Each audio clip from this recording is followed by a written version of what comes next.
omkring Motalavej i Korsør. Over flere dage har der været optøjer. Værst var det nytårsnat. Her blev både containere brændt af, og politi og brandvæsen blev angrebet. Vi har i dag været ude i området og snakket med nogle af de unge, som står bag og som giver politiet skylden. Fordi vi skal vise en dust og styre. Motalavej her til eftermiddag. Vi mødes med Louaia El Ahmed. Ifølge ham står han i spidsen for den gruppe af unge, som lavede ballade til nytår. Vi er her i Korsør, vi er mafiagruppen. Der er ingen, der kan fuck med os, jeg sørger. Louaia El Ahmed fortæller os, at optøjerne handlede om at vise politiet, hvem der bestemmer i kvarteret. En magtkamp, som de unge mener, de vandt. Der blev skudt efter politiet, sten efter politiet, de stak af politiet. Vi var som små hunde.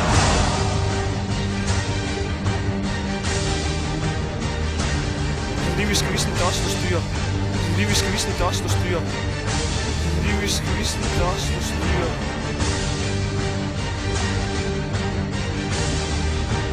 Så jeg spørge Fremskridtspartistifteren Mogens Glistrup, om det er realistisk. Er det realistisk, at danskerne kan komme til at blive herre i deres eget hus?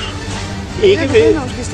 Nej, danskerne bliver ikke herre i deres eget hus, hvis der ikke meget hurtigt skaffes et folketingsflertal for at smide alle muhammedanerne ud af landet.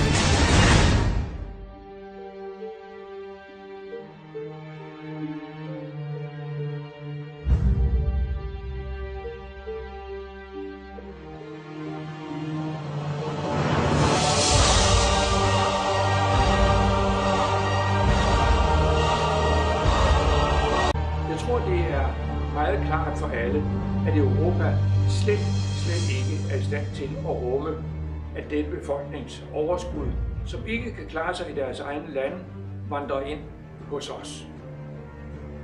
Det er en helt uansvarlig holdning til de økonomiske og de sociale problemer, at vi tillader denne indvandring. Alt for mange, også blandt politikerne, har ikke forstået, hvad det er, der er ved at ske.